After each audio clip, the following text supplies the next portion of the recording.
안녕하세요. 뉴욕 이호의 헤더예요. 오늘도 여러분께 생생한 뉴욕 증시 마감 시황을 현지에서 새벽 배송해드리러 찾아왔습니다. 네, 여러분 한 주의 출발 월요일 뉴욕 증시는 3대 지수가 혼조세로 마감을 했는데요. 숫자 먼저 살펴보시면요. 다우지수는 0.18% 내렸고 S&P는 0.18% 상승했고요. 나스닥 지수도 0.87% 올랐습니다. 네, 이날 혼조로 마감을 하기는 했지만 S&P랑 나스닥은 신고가를 경신을 했고요. 이제 아무래도 이날 대형 기술주들의 이런 실적 발표가 이날뿐 아니라 이번 주 내내 계속 예정이 되어 있거든요. 그래서 실적 발표를 좀 기다리는 그런 모습을 나타냈습니다. 거기에다가 이번 주에는 연준의 FOMC 회의까지 예정이 되어 있죠. 그래서 이날 좀 기다려보자 이런 모드를 나타내는 모습이었는데요.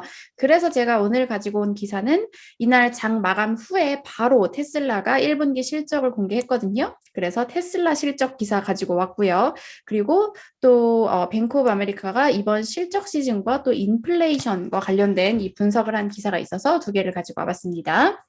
먼저 CNBC 통해서 테슬라 실적부터 살펴보시죠. 네, 먼저 이제 제목부터 보시면 테슬라가 순이익 같은 경우에는 4억 3,800만 달러로 이제 신기록을 또 기록을 했고 매출은 74%가 증가한 그런 실적을 공개했다고 합니다. 네, 이날 이제 장 마감 후에 테슬라가 바로 실적을 공개했고요. 전문가 예상을 아주 가볍게 뛰어넘는 그런 실적을 공개했지만 이제 투자자들이 이 숫자를 소화를 하면서 시간 외 거래에서는 주가가 좀 하락하고 있는 모습입니다. 자, 이제 순이익부터 살펴보시면 주당 순이익이 93센트로 전문가 예상치 79센트 상회했고요. 매출 같은 경우에는 103억 9천만 달러로 매출도 이제 102억 9천만 달러를 예상했던 전문가 예상보다 높게 나왔고 또 전년 동기 대비해서는 74%나 증가했다고 합니다. 순이익 같은 경우에는 분기 기준으로 이제 제목에 나와 있는 4억 3,800만 달러로 기록을 경신을 했다고 하는데요. 이제 자동차 판매량을 보면은 모델 3과 모델 3 그리고 모델 Y의 경우에는 18만 4,800대를 이렇게 했다고 출하를 하면서 전문가 예상치를 또 상회를 했고요. 자, 하지만 이제 지난 1분기에는 하이엔드 모델인 S 세단이랑 X SUV 같은 경우에는 이제 생산이 되지 않았고 옛날 모델 S 세단과 X SUV가 재고해서 이제 2020대가 팔렸다고 말하고 있습니다. 네, 실적이 이렇게 나왔고, 뭐, 테슬라가 지난 2월 달에 15억 달러 비트코인을 뭐 매수했다, 이런 내용 나오고 있고요.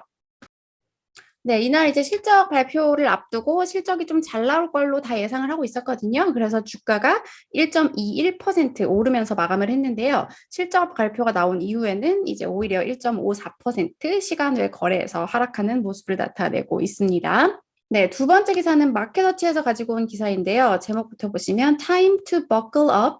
이제 안전벨트를 매야 될 때가 왔다.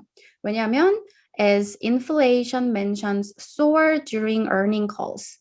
뱅크 오브 아메리카가 경고를 하기를 어닝 이제 실적 발표에서 인플레이션이라는 언급이 늘어났기 때문에 이제 안전벨트를 매야 된다. 이렇게 얘기하고 있습니다. 자, 이제 뱅크 오브 아메리카가 이번 실적 시즌의 기업들 중에서 인플레이션에 대해서 언급하는 기업들이 크게 늘어났다. 자, 이는 이제 물가 상승 압력을 의미할 수 있다. 이렇게 말을 하고 있어요. 구체적인 숫자를 또 보시면은 이번 S&P 500 지수에 편입된 기업들 가운데 이번 실적 어닝콜에서 이제 인플레이션이란 단어를 언급한 게 3배 이상 증가를 했다고 해요. 여기 보면 tripled, 전년 동기 대비 3배 이상 증가했는데요. 2004년 이후 가장 큰 폭으로 증가한 것이고요. 그리고 이렇게 역사적으로 인플레이션 단어가 많이 등장할 경우에는 CPI가 올랐던 적이 이제 52% 상관관계가 52%에 달한다고 합니다. 네, 이제 전문가들은 이번 실적 시즌에서 원자재, 운송, 그리고 노동비, 노동력 이런 것들이 인플레이션을 이끄는 주요 동력이라고 지금 설명을 했고요. 그리고 이제 소비, 산업, 소재 이런 관련 또 업계에서 기업들이 지금 비용 상승을 이유로 제품 가격을 인상할 계획이라고 합니다. 이제 빅토리아 퍼난데즈라는 크로스마크 글로벌 인베스트먼트의 수석 전략가의 발언을 살펴보면요. 이 중요한 질문은 뭐냐면 단기 인플레이션의 일부가 얼마나 빠르게 고용 시장이나 이제 임금 등에서 더 지속적인 그런 인플레이션으로 가는지 그게 중요하다 이렇게 말을 하면서요. 이제 사람들이 일터로 돌아오지 않더라도 우리의 예상보다 더 빨리 인플레이션 반등이 일어날 수 있다. 이렇게 얘기를 했습니다. 자, 그리고 이제 시장 변동성이 또 커질 수 있다고 예측을 했는데요. 왜냐하면은 연준이 계속 완화적 기조를 유지하면서 인플레이션에 이제 뒤처질 수 있다고 우려할 경우에는 시장의 변동성도 커질 수 있다. 이렇게 얘기를 했고요. 하지만 이 전문가는 뭐를 강조했냐면요.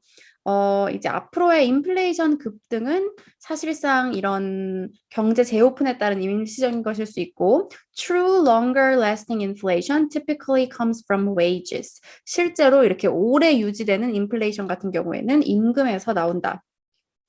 이렇게 말을 했고요. 이번 주 이제 실적들이 많이 예정이 되어 있는데요. 또 계속해서 이런 인플레이션 단어가 나오는지, 또 연준은 과연 인플레이션 관련 어떤 발언을 하는지 지켜봐야 될 것 같고요. 네, 오늘 이제 이 밖의 소식들 살펴보면 브라이언 디스 백악관 국가경제위원회 위원장이죠. 이분이 바이든 대통령의 자본세 인상으로 영향을 받는 미국 가계는 0.3%에 불과할 것 이렇게 또 말을 했습니다. 하지만 또 이제 증시에 미치는 영향은 좀 다를 수 있겠죠. 미국의 경제 지표 계속 잘 나오고 있고요. 4월 댈러스 연은 제조업 지수 37.3 기록하면서 전월 28.9보다 크게 올랐습니다. 네, 또 바이든 행정부가 이제 이번 주부터 야외에서 마스크 지침을 완화하는 그런 발표를 할 것이라고 하는데요. 지금 뭐 이미 지역마다 다르겠지만 벌써 많이 안 쓰고 다니는 사람도 많기 때문에 뭐 그런 상황입니다. 네, 이제 비트코인 지난주 하락을 딛고 지금 8% 상승하고 있고요.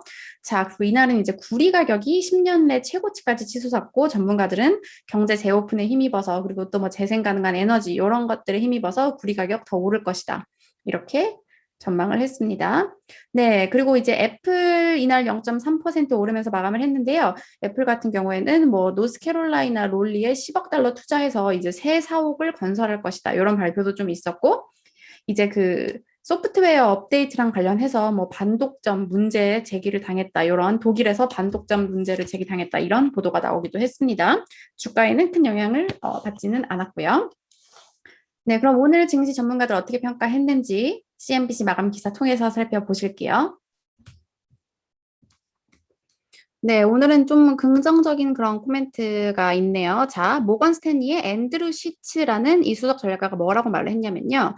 자, growth is still improving. 성장은 여전히 개선되고 있고 유동성도 충분하다. 이렇게 말을 하면서 지금 강세 시장이 계속 유지될 것이다.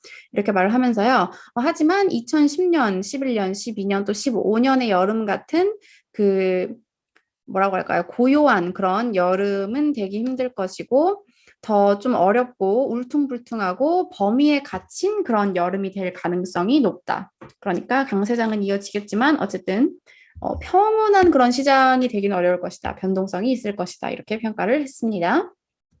네, 여러분 이번 주도 이제 여러 가지 소식들을 많이 기다리셔야 될 것 같고요. 저는 오늘 증시 소식 여기까지 전해드렸고요. 내일 다시 찾아오도록 할게요. 여러분, 내일 만나요.